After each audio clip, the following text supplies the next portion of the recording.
Las manos me temblaban mientras pulía la última copa de vino, un gesto automático que apenas registraba. El restaurante, el silencio, era un océano de opulencia ahogada, y yo, con mi sencillo uniforme blanco y negro, no era más que un náufrago invisible a la deriva. Cada noche era la misma lucha silenciosa, sonreír a hombres que gastaban en una cena lo que yo necesitaba para sobrevivir 6 meses, mientras el peso de las deudas de mi padre me aplastaba las costillas. 2 años desde su accidente laboral, y el duelo seguía siendo una presencia física, un nudo en la garganta que nunca se deshacía. El aroma a trufa y cuero viejo se mezclaba con mi ansiedad, creando una atmósfera sofocante. Entonces, la puerta principal se abrió, y un silencio diferente, más denso y afilado, cayó sobre el salón. Era él, Alessandro Moretti, el dueño. Nunca habíamos cruzado más que un asentimiento formal, pero su presencia era como una bajada de temperatura. Entró flanqueado por 2 hombres que se movían con la letal elegancia de los depredadores. Se sentaron en la mesa principal de mi sección. Mi corazón empezó a martillar contra mi pecho, un tambor de pánico. Sentí su mirada sobre mí, fría, analítica, y tuve que apretar la bandeja con fuerza para que mis manos no delataran el terror que sentía. Me acerqué a la mesa, recitando las especialidades del día con una voz que esperaba que sonara serena, aunque por dentro era un caos. Intenté concentrarme en la rutina, en ser eficiente, en desaparecer en mi papel de camarera. Él no me miró a la cara, estudiaba el menú con una concentración impasible. Fue cuando levantó la mano para señalar un vino en la carta que lo vi. El tiempo se detuvo. En su muñeca, brillando bajo la luz tenue de la lámpara de araña, estaba el reloj de mi padre. Un Patek Philippe vintage, inconfundible, con esa correa de cuero marrón oscuro que yo misma le había ayudado a elegir para su 50º cumpleaños. La pequeña muesca junto al número 3, de aquella vez que se le cayó en el taller. Era él, no uno parecido. Era el suyo. Un torbellino de incredulidad, rabia y un dolor agudo y punzante me recorrió entera. Se suponía que el reloj se había perdido en el accidente, destrozado con todo lo demás. ¿Cómo podía tenerlo este hombre? Sé que es una locura empezar así, en medio de todo, pero si esta sensación de que el mundo se te viene encima os resulta familiar y queréis ver cómo una simple camarera puede enfrentarse a un hombre como este, por favor, dadle a me gusta y suscribíos. Vuestro apoyo significa que más historias como la mía pueden ser contadas. Ahora, dejadme que os explique lo que sentí en ese momento. Un impulso irrefrenable, una necesidad de arrancarle ese pedazo de mi padre de su muñeca.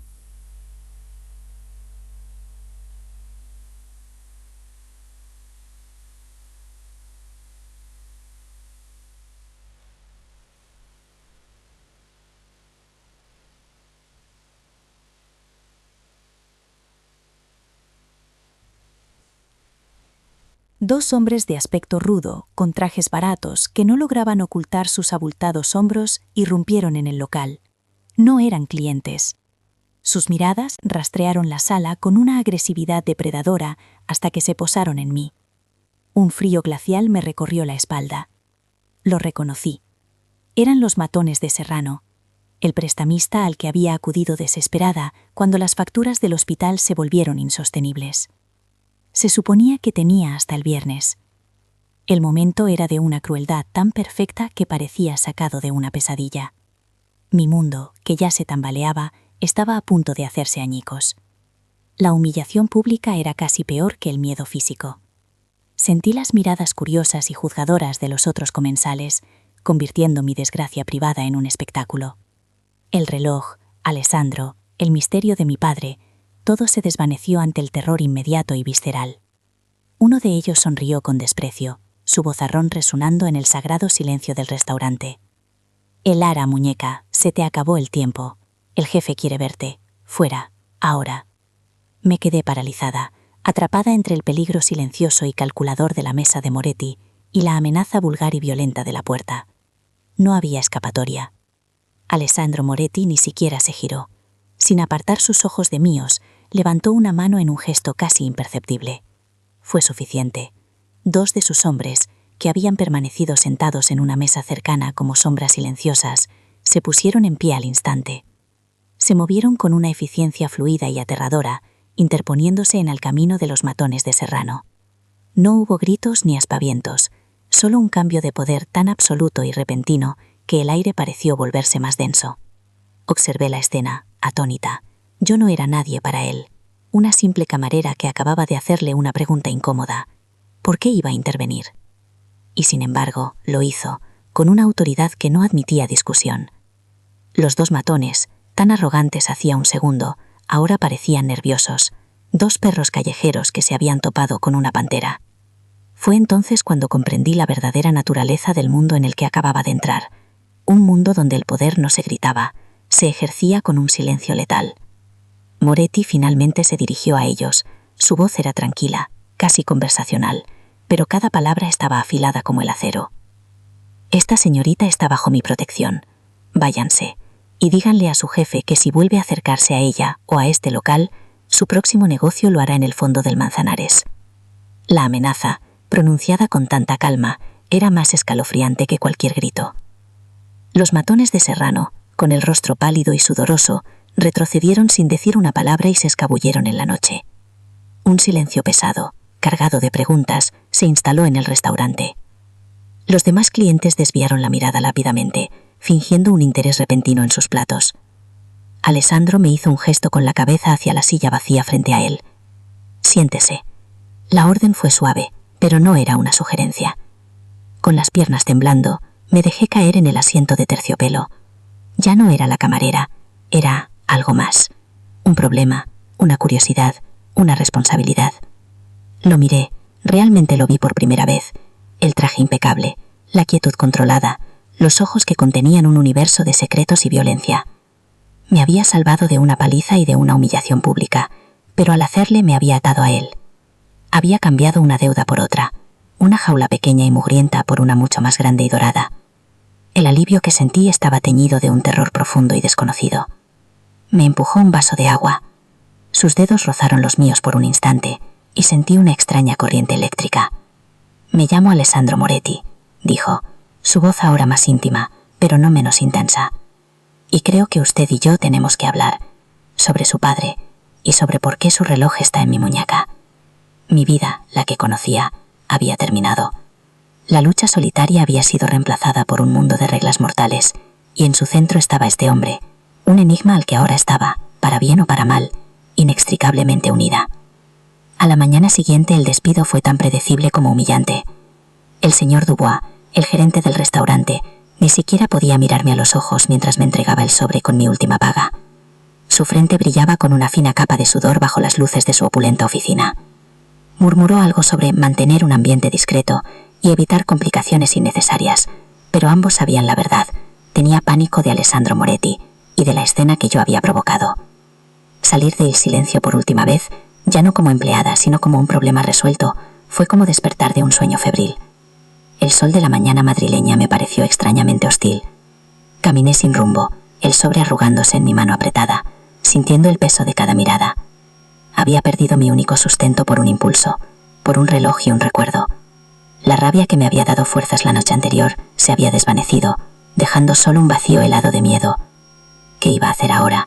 La pregunta resonaba en mi cabeza con la cadencia de mis pasos sobre el pavimento, llevándome de vuelta a mi pequeño y destartalado piso en Lavapiés, un mundo años luz del lujo que acababa de abandonar. La respuesta a mi pregunta no tardó en llegar, y lo hizo con el sonido de un cristal rompiéndose. Fue esa misma noche. Estaba sentada en la oscuridad, demasiado agotada para encender las luces, cuando un ladrillo envuelto en un papel arrugado atravesó la ventana de mi salón, esparciendo fragmentos de vidrio por el suelo de madera. El corazón me dio un vuelco tan violento que me quedé sin aire. Me arrastré por el suelo, con las manos temblando, hasta alcanzar el proyectil. El mensaje, escrito con una letra tosca y agresiva, era inequívoco. Moretti no estará siempre ahí para protegerte. Tienes 24 horas. Serrano. El alivio de la noche anterior se evaporó como la niebla, reemplazado por un terror puro y visceral. La protección de Alessandro había sido un escudo momentáneo, pero también me había marcado. convirtiéndome en un objetivo aún más visible. Ahora no solo era una deudora, era un desafío para el orgullo de un hombre como Serrano. Miré los cristales rotos, el frío aire de la noche colándose en mi apartamento, y comprendí la verdadera naturaleza de mi situación. Estaba sola, sin trabajo, y en la mira de hombres que no se detendrían ante una ventana rota. La jaula de mi vida se había vuelto mucho más pequeña y peligrosa. Al día siguiente, el golpe final llegó en forma de un sobre oficial pegado en mi puerta, un aviso de desahucio. Con la pérdida de mi trabajo, era imposible que pudiera pagar el alquiler del mes siguiente, y el casero, un hombre sin paciencia para las historias tristes, no había perdido el tiempo. Me senté en el suelo de mi salón, con la orden de desalojo en una mano y la nota amenazante de Serrano en la otra. El mundo se había encogido hasta convertirse en esa pequeña habitación fría, con una ventana rota cubierta con un cartón, y la certeza de que no tenía a dónde ir. La desesperación era una presencia física, una presión en el pecho que me dificultaba respirar. Pensé en mi padre, en la dignidad con la que siempre había afrontado las dificultades, y sentí una oleada de vergüenza. Le había fallado. No solo no había podido proteger su legado, sino que estaba a punto de perder el último lugar que me conectaba con él. Las lágrimas que había contenido durante 2 años finalmente empezaron a caer, silenciosas y amargas, trazando surcos en el polvo de mi rostro. Había tocado fondo, un lugar tan oscuro y solitario que no podía imaginar una salida. Fue entonces cuando lo vi. A través del agujero cubierto con cartón en mi ventana, un coche negro, elegante y absurdamente fuera de lugar en mi calle, se detuvo junto a la acera. La puerta del conductor se abrió y Alessandro Moretti salió del vehículo. Se movía con la misma calma imperturbable que en su restaurante, pero aquí, en mi barrio, su presencia era como la de un lobo en un rebaño de ovejas. La gente se apartaba a su paso, bajando la mirada. Se detuvo frente a mi portal y levantó la vista, sus ojos encontrando los míos a través del hueco en el cristal, como si supiera exactamente dónde buscar. No había sorpresa en su rostro, solo una determinación tranquila. El pánico y una extraña y retorcida sensación de alivio lucharon dentro de mí. ¿Cómo me había encontrado? La pregunta era estúpida. Un hombre como él podía encontrar a cualquiera. No llamó al timbre, simplemente esperó, sabiendo que yo bajaría. Era una demostración de poder silenciosa y absoluta. Un recordatorio de que aunque yo había intentado alejarme de su mundo, ese mundo ya había decidido reclamarme. No tenía escapatoria, y ambos lo sabíamos. Bajé las escaleras con las piernas temblorosas, cada peldaño un eco de mi rendición. Cuando abrí la puerta del portal, él ya estaba allí, bloqueando la luz del día. De cerca, parecía aún más imponente. Su mirada pasó por encima de mi hombro, hacia el interior del portal, y luego se detuvo en mi rostro. No dijo nada sobre mi aspecto, sobre las huellas de las lágrimas, o el miedo grabado en mis facciones. Sus ojos, sin embargo, lo registraron todo con una intensidad analítica. Fue entonces cuando su mirada se desvió hacia la ventana rota de mi apartamento, visible desde la calle.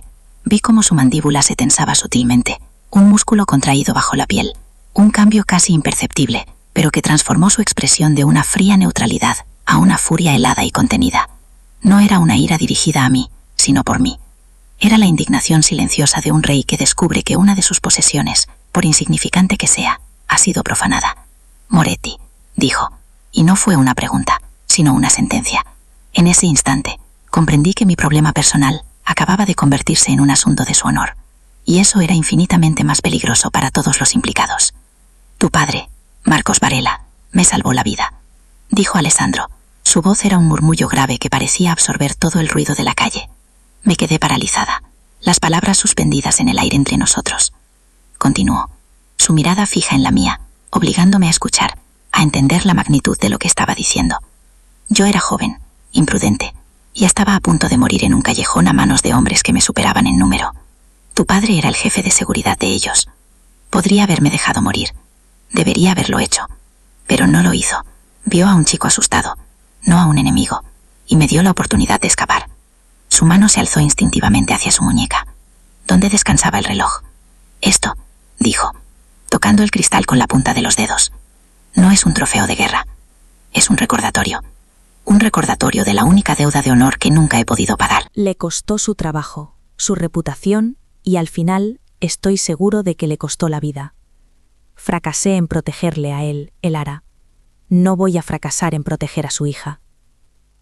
La revelación me golpeó con la fuerza de una ola, dejándome sin aliento y reconfigurando todo lo que creía saber sobre mi padre y sobre este hombre. Por eso, a partir de ahora, te quedarás conmigo. Continuó, su tono no dejaba lugar a la discusión. Tengo un apartamento en el edificio donde vivo, en el barrio de Salamanca. Estarás segura allí. Nadie podrá acercarse a ti sin mi permiso. La oferta, si es que podía llamarse así, era tan abrumadora como aterradora. Pasar de mi humilde piso en Lavapiés a un apartamento de lujo bajo la vigilancia constante del hombre más peligroso de Madrid. Prosiguió, anticipándose a mis objeciones. No volverás a trabajar como camarera. Te daré un trabajo en mi oficina, tareas administrativas, contabilidad, algo que te mantenga ocupada y, lo más importante, cerca, donde pueda garantizar tu seguridad a cada minuto del día. Era un plan perfecto, una solución completa a todos mis problemas inmediatos, la deuda, el desahucio, la amenaza física. Pero el precio era mi libertad, mi autonomía. Me estaba ofreciendo una jaula de oro, hermosa y segura, pero una jaula al fin y al cabo. Me miró fijamente, esperando mi respuesta, aunque su postura dejaba claro que no aceptaría un no. Esto no es negociable, Elara. Es la única manera de mantenerte con vida. El orgullo, esa última y maltrecha posesión que me quedaba, se rebeló. No, susurré, la palabra apenas audible, pero cargada de toda la resistencia que pude reunir. Luego, mi voz se hizo más fuerte. No quiero su dinero, no quiero su apartamento ni su trabajo, no quiero su protección. Di un paso atrás, creando una distancia que era más simbólica que física. Mi padre era un hombre bueno y honrado, se pasó la vida en el lado correcto de la ley. Odiaría esto, odiaría saber que su hija está siendo mantenida por un hombre como usted, un hombre cuyo mundo es precisamente lo que le mató. Las palabras salieron con un veneno que no sabía que tenía dentro, una mezcla de dolor, miedo y una furia impotente. Quería herirle, hacerle entender que yo no era una deuda que se podía saldar con lujos y seguridad. Era la hija de Marcos Varela, y esa herencia significaba algo más que un reloj en la muñeca de un mafioso. Prefiero enfrentarme a Serrano y a mil como él antes que convertirme en su protegida. Déjeme en paz. Era una mentira valiente y estúpida, y el brillo en sus ojos me dijo que él lo sabía perfectamente. Alessandro no se inmutó ante mi arrebato. Dejó que mis palabras se agotaran en el aire viciado de la calle, que mi desafío se estrellara contra su calma de granito. Cuando terminé, me miró durante un largo segundo, y luego su vista se desvió hacia la ventana rota de mi apartamento una vez más. La honradez de tu padre no va a reparar ese cristal, Elara, dijo con una voz suave pero cortante como el hielo. Tu orgullo no pagará el alquiler que debes, ni te dará de comer mañana, y te aseguro que no detendrá la bala que están preparando para ti. Cada palabra era una verdad fría y brutal que desmantelaba mi frágil fachada de independencia. Dio un paso hacia mí, eliminando la distancia que yo había intentado crear. Tienes dos opciones.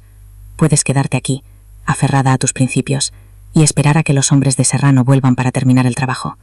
O puedes tragarte ese orgullo, subir a mi coche y permitirme que pague la deuda que tengo con el hombre que te dio la vida. Me tendió la mano, una invitación que era una orden, y mientras las sirenas sonaban a lo lejos, miré mi piso destrozado, y luego su mano firme y segura, y supe que no tenía elección. Está bien, susurré, y al aceptar su mano, sentí como mi antiguo mundo se desvanecía para siempre. El apartamento era un universo de silencio y cristal con vistas a la Castellana, un espacio tan vasto y minimalista que mi propia presencia parecía un desorden. Alessandro me había dejado allí con una sola frase: «Esta es tu casa ahora, estás a salvo». Pero no me sentía en casa, y desde luego no me sentía a salvo. Me sentía como una pieza de museo colocada en una vitrina de máxima seguridad. Cada superficie era fría al tacto: el mármol de la encimera, el acero de los electrodomésticos, el cuero del sofá. Era el antónimo exacto de mi pequeño piso en Lavapiés, con sus suelos de madera que crujían, sus paredes llenas de fotos y el constante murmullo de vida de la calle. Aquí, el único sonido era el zumbido casi inaudible de la climatización y el latir acelerado de mi propio corazón. Me acerqué a la pared de cristal que hacía de ventana. Madrid se extendía a mis pies, una maqueta brillante y distante. Por primera vez en mi vida, veía la ciudad desde arriba, como la ven los dioses y los reyes, pero nunca me había sentido tan pequeña, tan impotente. La llave que me había dado pesaba en mi bolsillo, no como un símbolo de posesión, sino como el recordatorio de que estaba encerrada. A la mañana siguiente me lo encontré en la cocina. Estaba de pie, vestido con un traje oscuro que parecía hecho a medida para la guerra, bebiendo un café solo. No me dio los buenos días. En su lugar me tendió un teléfono móvil, un modelo elegante y sin adornos. Este es tu nuevo número. Solo lo tenemos yo, Leo y el personal de seguridad. No saldrás del edificio sin uno de mis hombres. No contactarás con nadie de tu vida anterior por el momento. Cualquier cosa que necesites, la pides. Cada frase era una orden, una barra más en la jaula invisible que construía a mi alrededor. El orgullo herido se revolvió en mi interior. ¿Y si quiero dar un paseo? ¿Y si necesito ver a una amiga?, repliqué, mi voz más temblorosa de lo que pretendía. Se giró lentamente. Sus ojos oscuros me analizaron con una paciencia gélida. Puedes pasear por los jardines privados del edificio. Tus amigas pueden esperar. Esto no es un castigo, Elara, es la realidad. Los hombres que te buscan no se detendrán porque quieras tomar un café. Entender esto es la diferencia entre vivir y morir. Su lógica era impecable y brutal, desarmando mi rebelión con la fría verdad de mi situación. Más tarde, mientras exploraba mi nueva prisión dorada, abrí la despensa. Esperaba encontrar productos gourmet, alimentos extraños y caros que nunca había probado. Y lo sabía. Pero junto a una botella de aceite de oliva de una cosecha exclusiva y un vinagre balsámico envejecido durante 50 años, había un paquete de galletas María y una caja de Colacao. Las mismas que mi padre y yo compartíamos para desayunar cada mañana. Mi aliento se quedó atascado en mi garganta. No era una coincidencia, era un mensaje. Un gesto tan pequeño y tan íntimamente personal que me descolocó por completo. Era una demostración de poder mucho más sutil y efectiva que las órdenes o las amenazas. Significaba que no solo había investigado mi situación financiera o mis problemas, había investigado mi vida, mis recuerdos, mis pequeñas rutinas de consuelo. Me senté en el suelo de la cocina, con la caja de galletas en la mano, y me sentí más expuesta y confundida que nunca. ¿Quién era este hombre que me privaba de mi libertad con una mano, mientras con la otra me ofrecía el sabor de mi infancia perdida? La contradicción era insoportable, un nudo de gratitud y resentimiento que se apretaba en mi pecho.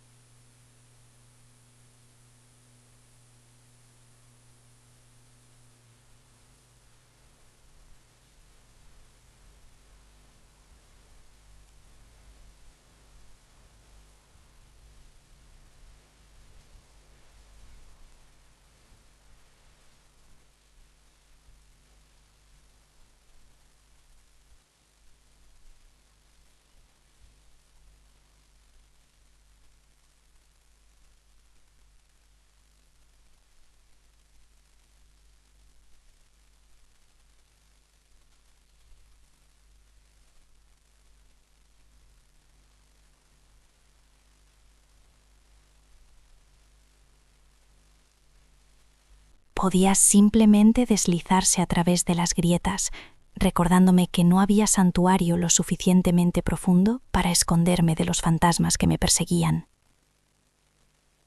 Llevé la fotografía directamente al despacho de Alessandro.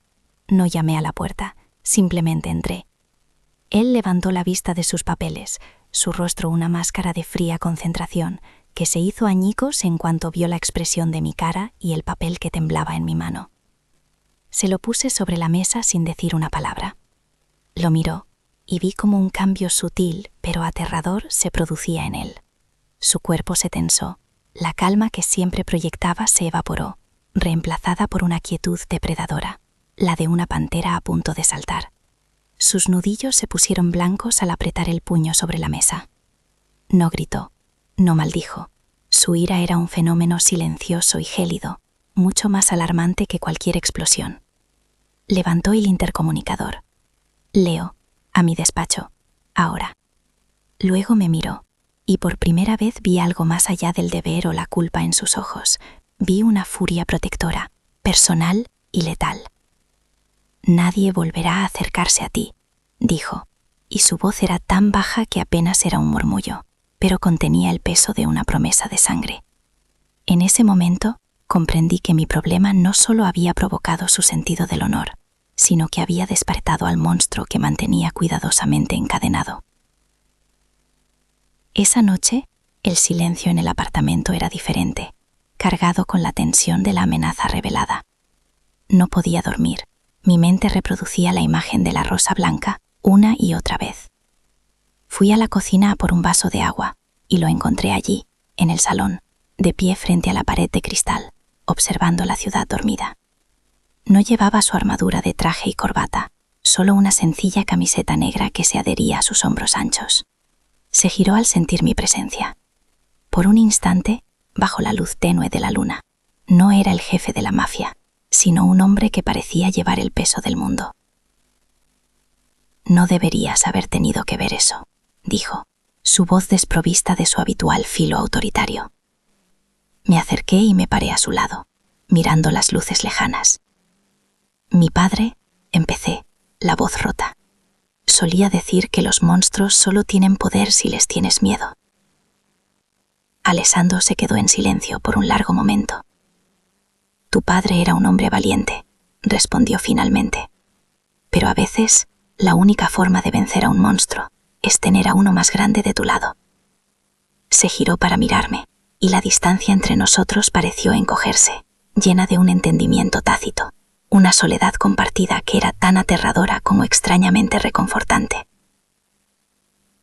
Al día siguiente, insistió en que le acompañara a lo que describió como una reunión rutinaria fuera de la ciudad. «Costello espera que te esconda», argumentó, con una lógica férrea. «Lo último que imaginará es que estés a mi lado, a plena luz del día. Es el lugar más seguro». Me sentía como un cebo, pero su determinación era absoluta. El viaje en el coche blindado fue tenso y silencioso. El paisaje urbano se transformó en las carreteras sinuosas de las afueras. Fue en una curva cerrada, flanqueada por un denso bosque, donde ocurrió. Un camión de obras, salido de la nada, nos cortó el paso, obligando a nuestro conductor a frenar en seco. Casi al mismo tiempo, una furgoneta negra nos bloqueó por detrás, una emboscada. Todo sucedió en una fracción de segundo. Hombres enmascarados salieron de ambos vehículos, armados con rifles automáticos. Antes de que pudiera siquiera gritar, Alessandro reaccionó con una velocidad inhumana. Me empujó hacia el suelo del coche, cubriéndome con su propio cuerpo, justo cuando el mundo explotaba en un estruendo ensordecedor. El sonido de las balas impactando contra el cristal blindado era como el martilleo de un gigante. Atrapada bajo su peso, con el olor a pólvora llenando el aire, comprendí la verdad definitiva. Ya no era una espectadora de su mundo, era parte de él, y la guerra acababa de llegar a mi puerta. El estruendo de los disparos cesó tan abruptamente como había comenzado, dejando un silencio ensordecedor que zumbaba en mis oídos. Permanecí inmóvil bajo el peso de Alessandro, mi rostro presionado contra la fría tapicería de cuero del suelo del coche. Podía sentir el rápido martilleo de su corazón contra mi espalda, una percusión frenética que delataba la adrenalina que corría por sus venas. Su cuerpo, que me había parecido una jaula, se había convertido en un escudo inexpugnable. El olor a pólvora y a metal quemado se filtraba en el habitáculo, un perfume nauseabundo que se mezclaba con el aroma a tierra mojada del bosque. Afuera, oía voces apagadas, órdenes cortantes y el sonido metálico de armas al ser aseguradas. La eficiencia letal de sus hombres era aterradora. Alessandro no se movió hasta que uno de sus hombres golpeó suavemente la ventanilla. «Jefe, está despejado». Solo entonces se apartó. Su movimiento fue fluido y controlado, pero vi un temblor casi imperceptible en sus manos mientras me ayudaba a incorporarme. A través del cristal agrietado como una telaraña, vi la escena. Los cuerpos de nuestros atacantes yacían inmóviles en la carretera. Esto no era una película. La violencia de su mundo había dejado de ser una amenaza abstracta para convertirse en una realidad brutal y tangible que me había salpicado directamente. No volvimos al apartamento de la ciudad. El regreso era impensable. Alessandro hizo una llamada. Su voz era un siseo bajo y furioso que prometía una retribución terrible. «Prepara la finca. Llegamos en 2 horas. dobla la seguridad. Nadie entra, nadie sale. Luego el coche dio la vuelta y nos adentramos aún más en la sierra, dejando atrás cualquier vestigio de civilización.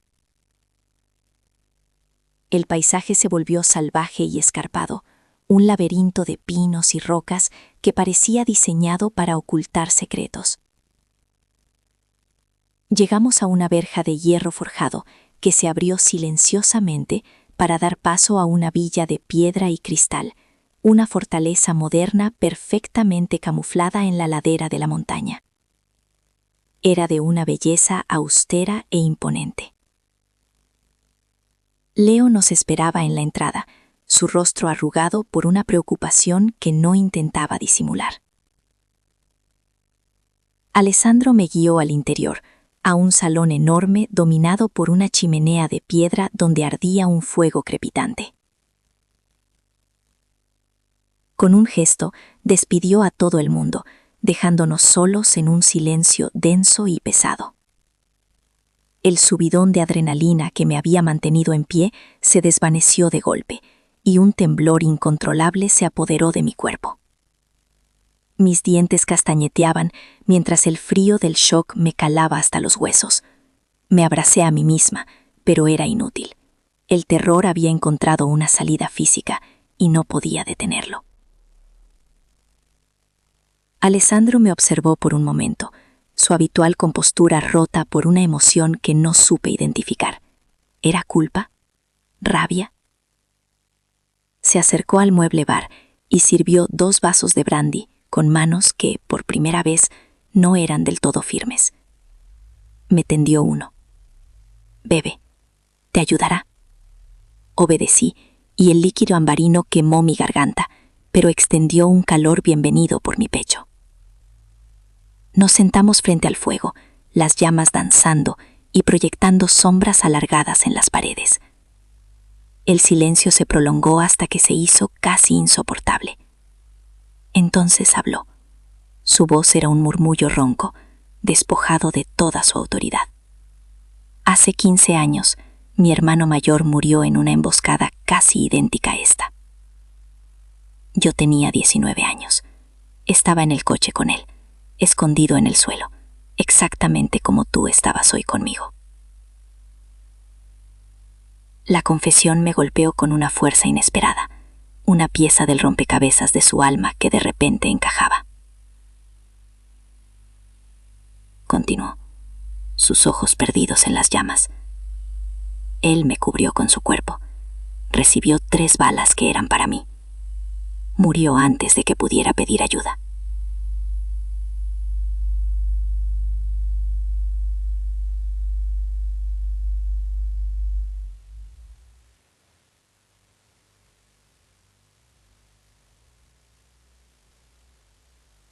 Era un siseo bajo y furioso que prometía una retribución terrible. Prepara la finca. Llegamos en 2 horas. Dobla la seguridad. Nadie entra, nadie sale. Luego el coche dio la vuelta y nos adentramos aún más en la sierra, dejando atrás cualquier vestigio de civilización. El paisaje se volvió salvaje y escarpado, un laberinto de pinos y rocas que parecía diseñado para ocultar secretos. Llegamos a una verja de hierro forjado que se abrió silenciosamente para dar paso a una villa de piedra y cristal, una fortaleza moderna perfectamente camuflada en la ladera de la montaña. Era de una belleza austera e imponente. Leo nos esperaba en la entrada, su rostro arrugado por una preocupación que no intentaba disimular. Alessandro me guió al interior, a un salón enorme dominado por una chimenea de piedra donde ardía un fuego crepitante. Con un gesto, despidió a todo el mundo, dejándonos solos en un silencio denso y pesado. El subidón de adrenalina que me había mantenido en pie se desvaneció de golpe, y un temblor incontrolable se apoderó de mi cuerpo. Mis dientes castañeteaban mientras el frío del shock me calaba hasta los huesos. Me abracé a mí misma, pero era inútil. El terror había encontrado una salida física y no podía detenerlo. Alessandro me observó por un momento, su habitual compostura rota por una emoción que no supe identificar. ¿Era culpa? ¿Rabia? Se acercó al mueble bar y sirvió 2 vasos de brandy, con manos que, por primera vez, no eran del todo firmes. Me tendió uno. «Bebe, te ayudará». Obedecí, y el líquido ambarino quemó mi garganta, pero extendió un calor bienvenido por mi pecho.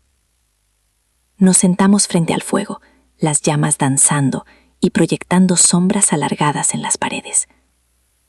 El silencio se prolongó hasta que se hizo casi insoportable. Entonces habló. Su voz era un murmullo ronco, despojado de toda su autoridad. Hace 15 años, mi hermano mayor murió en una emboscada casi idéntica a esta. Yo tenía 19 años.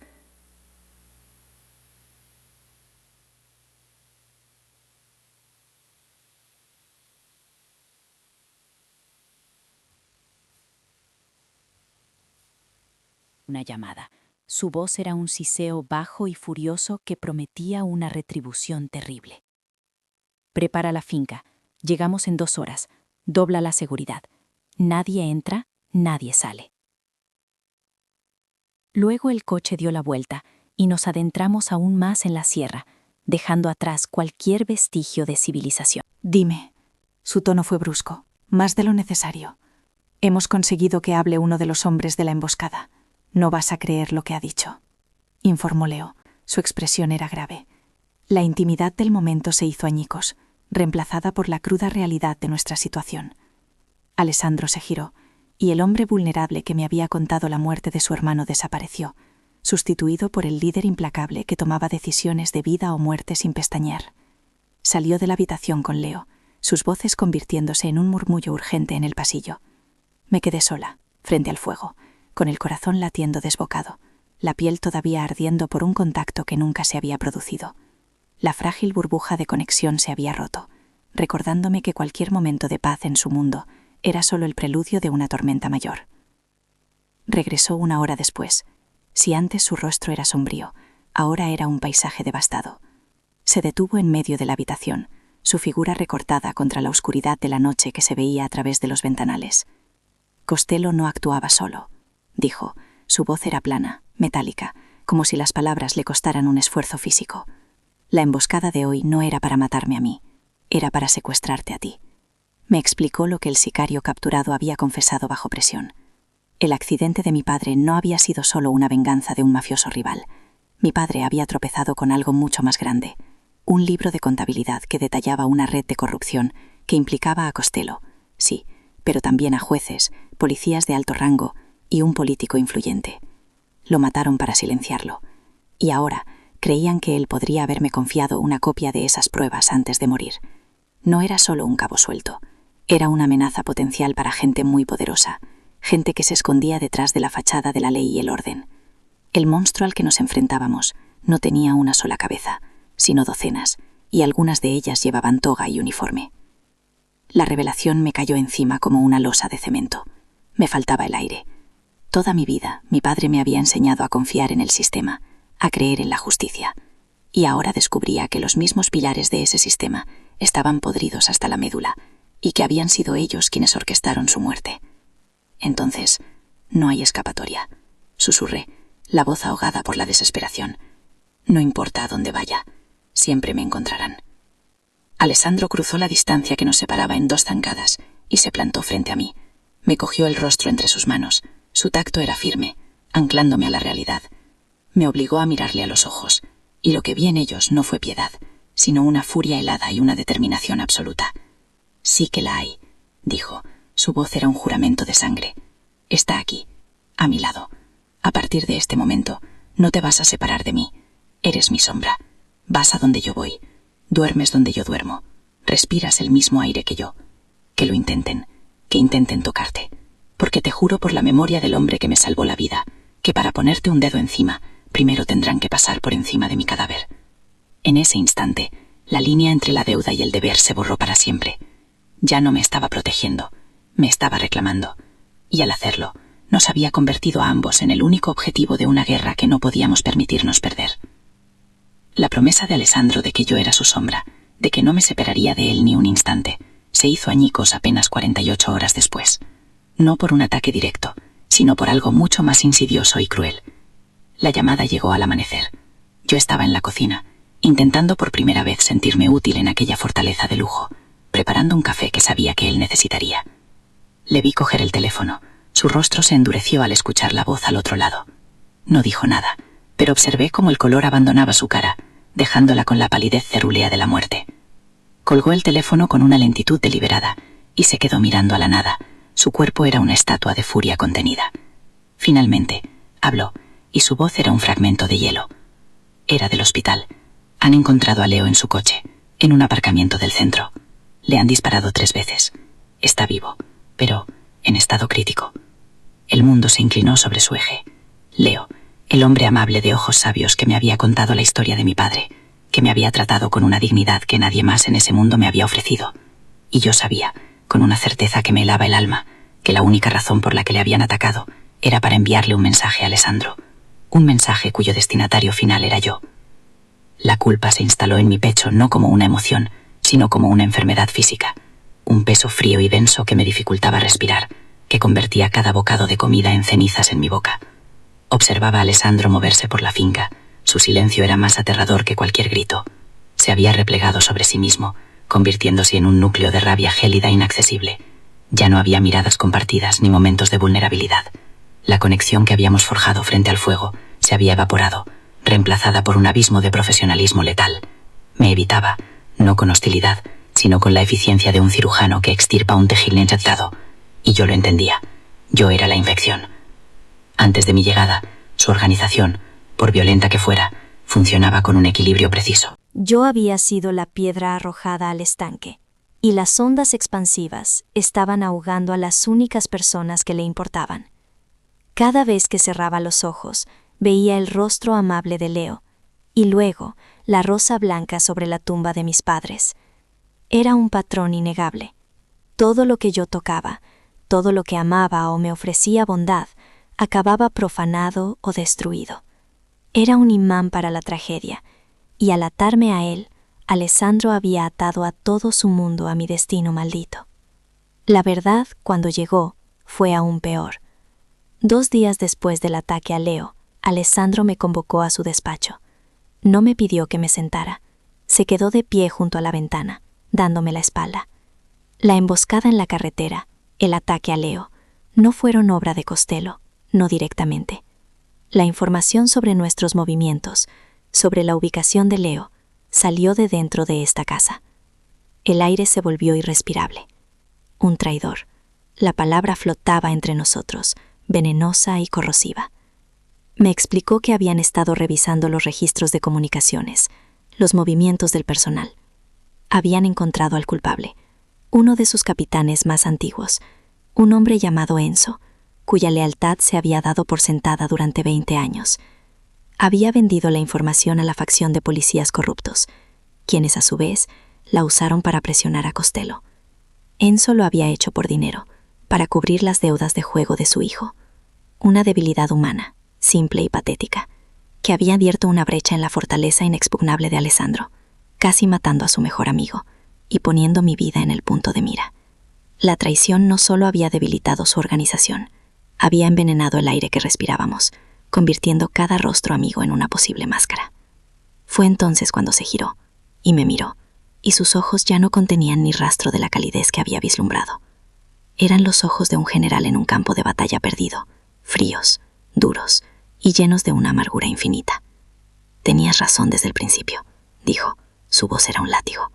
«No deberías estar aquí. No perteneces a este mundo. Cada intento de protegerte solo ha servido para poner una diana más grande en tu espalda y en la de todos los que me rodean. Cada palabra era una bofetada, una confirmación de mis peores miedos». Continuó, su tama implacable. «Eres el cebo, el ara, el fantasma que han usado para sacar a la luz todas mis debilidades. Mi deuda con tu padre, la lealtad de mis hombres, todo se ha desmoronado porque te traje aquí. No era un ataque, lo supe incluso entonces, Era el lamento de un hombre acorralado, un rey que veía cómo su castillo se derrumbaba a su abrasador. Pero el dolor de sus palabras fue tan agudo, tan preciso, que rompió el último hilo de esperanza que me unía a él. Ya no era una persona a la que proteger por amor o por deber. Era una responsabilidad, una carga, una pieza en un tablero de ajedrez que le estaba haciendo perder la partida. Y en ese instante, supe lo que tenía que hacer. Esa noche, mientras la casa dormía bajo una vigilancia tensa y paranoica, tomé mi decisión. Si yo era el cebo, la única solución era quitar el cebo de la trampa. Protegerle a él significaba desaparecer de su vida para siempre. No podía luchar contra policías corruptos ni contra mafiosos, pero podía hacer una cosa. Podía liberarle de la carga de protegerme. Recordé una conversación fugaz con su madre, Sofía, que había venido a la finca tras el ataque a Leo. Me había dicho, con su habitual franqueza, que la única vez que había visto a su hijo tan perdido fue cuando murió su hermano. Alessandro cree que la fuerza es controlarlo todo, me había dicho, pero a veces la mayor fuerza es saber cuándo soltar. Sus palabras, destinadas a ser un consuelo, se convirtieron en mi hoja de ruta. Tenía que darle la oportunidad de soltarme, de cortar el ancla que le arrastraba al fondo. Con un sigilo que no sabía que poseía, empaqué una pequeña bolsa con lo imprescindible, dinero en efectivo que había guardado, algo de ropa. No tenía un plan, solo un destino, lejos, cualquier lugar donde el nombre de Elara Varela no significara nada. Era el acto más egoísta y a la vez el más desinteresado de mi vida. Antes de irme, entré en su dormitorio. Dormía profundamente, pero no era un sueño tranquilo. Su ceño estaba fruncido, su mandíbula apretada, como si luchara batallas incluso en su inconsciencia. La luz de la luna se filtraba por la ventana, trazando surcos de plata en su rostro agotado. Por un momento, el dolor fue tan abrumador que casi me hizo retroceder. Quería despertarle, decirle que lo sentía, rogarle que encontráramos otra manera, pero sabía que no la había. Me acerqué a la mesita de noche. Allí, junto a un vaso de agua, había dejado el reloj de mi padre. Lo cogí. Su peso era familiar y reconfortante en mi mano. Con un cuidado infinito, lo desabroché de mi muñeca, donde él mismo lo había colocado simbólicamente días atrás, y lo dejé sobre la almohada junto a su cabeza. Era mi renuncia, mi forma de decirle que la deuda estaba saldada, que era libre. Me incliné y deposité un beso casi imperceptible en su frente, un adiós que nunca escucharía. «Te quiero», susurré en la oscuridad, las palabras más verdaderas y dolorosas que había pronunciado nunca.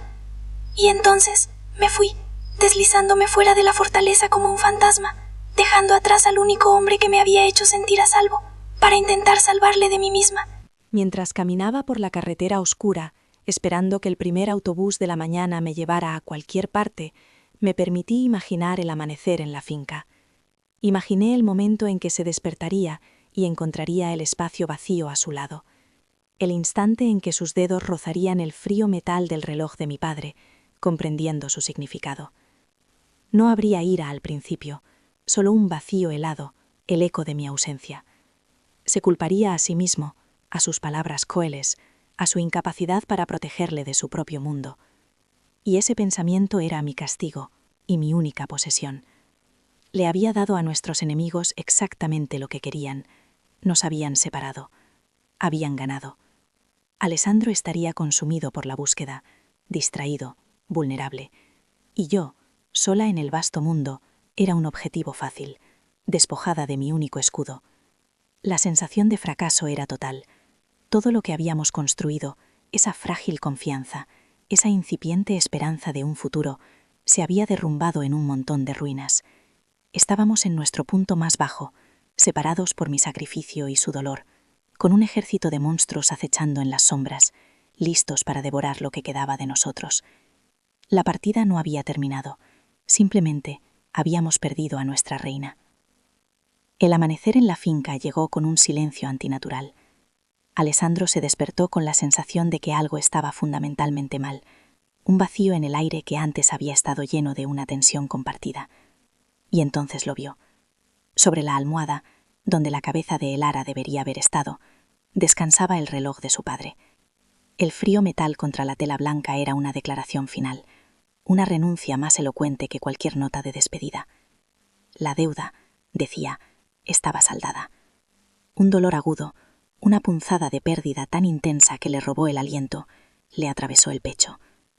pero la pena fue un lujo que duró apenas un latido. Se transformó casi instantáneamente en una furia gélida y calculadora. Su huida no era un acto de cobardía, sino un sacrificio estúpido y valiente, y él sabía que sus enemigos contarían con ello. Se vistió con una eficiencia mecánica, su mente ya trazando un mapa de guerra. No ordenó una búsqueda desesperada. En su lugar convocó a sus capitanes. Su voz, cuando dio las órdenes, era desapasionada, casi inhumana. Quiero a Enzo, y quiero que me dé el nombre de cada policía, cada juez y cada gusano al que le vendió nuestra sangre. No vamos a buscarla a ella, vamos a quemar el mundo que la obligó a huir, y cuando no quede nada más que cenizas, la traeré a casa.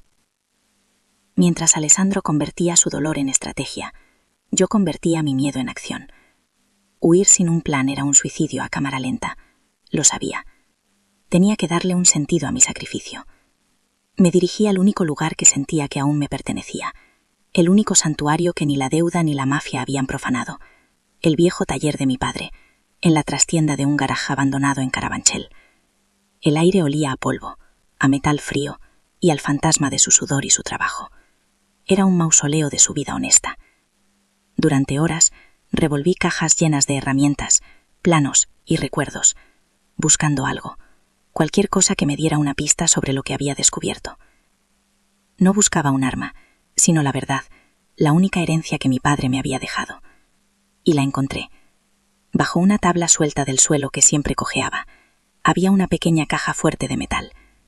No tenía la combinación, pero mi padre me había enseñado a ser ingeniosa. Con un soplete y una barra de hierro, después de un esfuerzo que me dejó sin aliento y con las manos temblando, la cerradura cedió.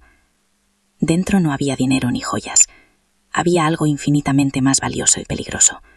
Una colección de viejas cintas de casete y una pequeña llave de una caja de seguridad. Había encontrado el legado de mi padre y con él mi propósito. Las dos mitades del puzzle encajaron con una sincronía aterradora.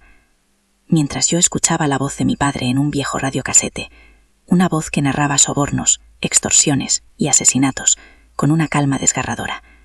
Nombrando al inspector Vega como el eje de la corrupción, Alessandro obtenía el mismo nombre de los labios rotos de Enzo. Mi padre no solo había descubierto la podredumbre, la había documentado meticulosamente, creando un archivo que podía derribar a hombres que se creían intocables. Las cintas eran su testamento. La llave era el camino hacia la prueba definitiva.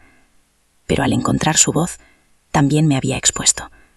No sabía cómo, pero ellos lo supieron. Quizás el taller había estado vigilado desde su muerte, un cebo latente esperando a que su hija desesperada mordiera el anzuelo. Sentí escambio en el aire, la sensación de ser observada, una opresión que no era solo paranoia. Alessandro, al otro lado de la ciudad, sintió lo mismo. La información de Enzo le dio el objetivo, pero sus instintos le gritaron que el tiempo se estaba agotando. La red que él pretendía desmantelar ya se estaba cerrando, y en su centro, sin saberlo, estaba yo, sosteniendo la cerilla que podía incendiarlo todo. Sabía que no podía ir a un banco, la llave en mi bolsillo quemada con el peso de su importancia. Necesitaba un aliado fuera del sistema, alguien en que mi padre hubiera confiado su vida. Solo había un nombre que encajaba: Mateo, un periodista de la vieja escuela, retirado y cascarrabias, que había sido el mejor amigo de mi padre. Lo llamé desde una cabina telefónica, mis monedas temblando al caer en la ranura. Su voz sonaba ronca y desconfiada, pero al mencionar el nombre de mi padre, el tono cambió. Acordamos vernos en un lugar discreto, un pequeño parque olvidado junto al río. Pero era demasiado tarde. Mientras caminaba por las calles estrechas y húmedas que llevaban al punto de encuentro, dos hombres me bloquearon el paso. No eran matones vulgares, sino profesionales silenciosos. Y detrás de ellos, saliendo de la penumbra de un soportal, apareció el inspector Vega. Su sonrisa era afable, la de un funcionario preocupado, pero sus ojos eran pozos sin fondo. «Señorita Varela», dijo con una calma que me heló la sangre, «lamento interrumpir su paseo, pero creo que tiene algo que me pertenece». No había escapatoria. Me había convertido en la pieza final de una partida que mi padre había empezado, y estaba a punto de sufrir el mismo jaque mate. Justo cuando el miedo amenazaba con paralizarme, el sonido de un motor potente rompió el silencio de la callejuela. Un coche negro se detuvo en seco, bloqueando la única salida. Alessandro bajó, no con la furia de un capo, sino con la quietud de un depredador que ha acorralado a su presa. Estaba solo, desarmado, con las manos a la vista, una ofrenda de vulnerabilidad que era la demostración de poder más grande que había presenciado nunca. Vega me agarró del brazo, usándome como escudo, su fachada de calma rota por la sorpresa. Moretti, siseó, incrédulo. ¿De verdad vas a arriesgar tu imperio, tu vida, por ella? Alessandro ni siquiera miró al inspector. Sus ojos estaban fijos en los míos, una comunicación silenciosa que atravesaba el miedo y la distancia. Ella no es una carga, Vega. Es mi ancla, dijo, su voz resonando contra los muros de piedra, cada palabra un juramento. Y si quieres tocarla, tendrás que matarme primero. En ese instante, comprendí la magnitud de su elección. No estaba pagando una deuda, no estaba protegiendo un activo, estaba defendiendo a su familia. Había cruzado una línea de la que no había retorno, eligiendo mi vida por encima de su corona, y al hacerlo, me había entregado la suya. La revelación me dio la fuerza que necesitaba. Ya no era la damisela en apuros, era su compañera. Mientras la atención de Vega se centraba en el desafío de Alessandro, actué. Con un grito que rasgó el aire, le lancé la bolsa con las cintas a Alessandro. «Cógela», fue la distracción que necesitaban. En esa fracción de segundo, 2 sombras se desprendieron de la oscuridad a espaldas de Vega. Eran los hombres de Alessandro. El enfrentamiento fue brutalmente corto y silencioso. Vega y sus hombres fueron neutralizados antes de que pudieran comprender lo que había pasado. El peligro se evaporó, dejando solo el sonido de la lluvia y de nuestros corazones desbocados. Alessandro corrió hacia mí, y el alivio en su rostro era tan crudo y vulnerable que me rompió por dentro. Me estrechó entre sus brazos, un abrazo que no era de posesión, sino de desesperada gratitud. «Creí que te había perdido para siempre», susurró contra mi pelo, su voz rota.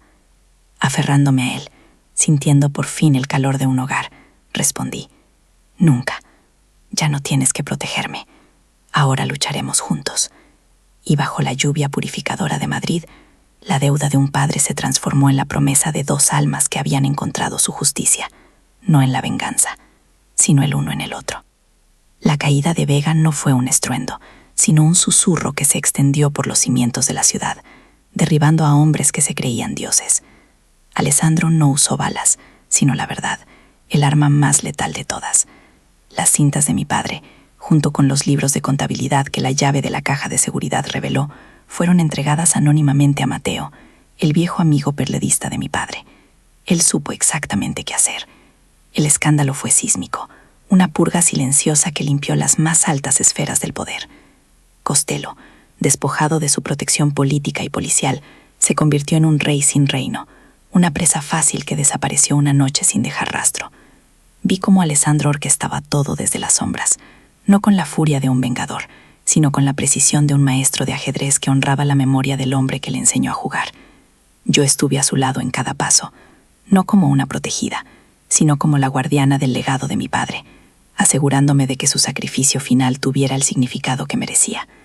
La justicia, al final, no llegó con una espada, sino con la luz, y esa luz fuimos nosotros. 6 meses después, el aire que respirábamos era diferente, más ligero, más limpio. El silencio ya no era mi prisión, sino mi proyecto. Alessandro me había cedido la gestión completa de sus negocios legítimos, y yo había volcado en ellos toda la meticulosidad y la integridad que había heredado de mi padre. Transformé el restaurante, manteniendo su elegancia pero infundiéndole un alma, una calidez que antes no tenía. Los empleados ya no me miraban con curiosidad temerosa, sino con un respeto ganado a pulso. Alessandro y yo encontramos nuestro ritmo, en un silencio cómodo, en miradas que lo decían todo, y en el roce de nuestras manos sobre los planos de nuestro último proyecto, la renovación del viejo taller de mi padre. No lo derribamos, lo restauramos, convirtiéndolo en la sede de una fundación para ayudar a las familias de víctimas de la corrupción policial. Era nuestra forma de construir algo nuevo sobre las ruinas del pasado, de asegurarnos de que ninguna otra hija tuviera que crecer creyendo que su padre había muerto en vano. Él me había dado seguridad, pero yo le había devuelto un propósito más allá de la supervivencia. Una tarde, mientras el sol de otoño se filtraba por los nuevos ventanales del taller restaurado, Alessandro se acercó a mí en silencio. Leo, completamente recuperado y con más arrugas de sonrisa que nunca, jugaba al ajedrez en un rincón con Sofía, cuya afilada lengua se había convertido en mi mayor fuente de consejo y afecto. Éramos una familia, extraña e imperfecta, forjada en el fuego de la pérdida y la lealtad. Alessandro me tomó la mano. En su palma no había un anillo, sino algo mucho más significativo, el reloj de mi padre. Con una delicadeza que aún me desarmaba, me lo desabrochó de la muñeca y volvió a colocármelo a mí. «Ha vuelto a su dueña», dijo. Su voz era un murmullo grave y lleno de una emoción que ya no ocultaba. «La deuda está pagada, Elara. Todo lo que hago a partir de ahora, lo hago por elección. Por ti». Las lágrimas que brotaron de mis ojos no eran de tristeza, sino de una gratitud tan inmensa que llenaba cada rincón de mi ser. El círculo se había cerrado, no con un final, sino con un nuevo y brillante comienzo.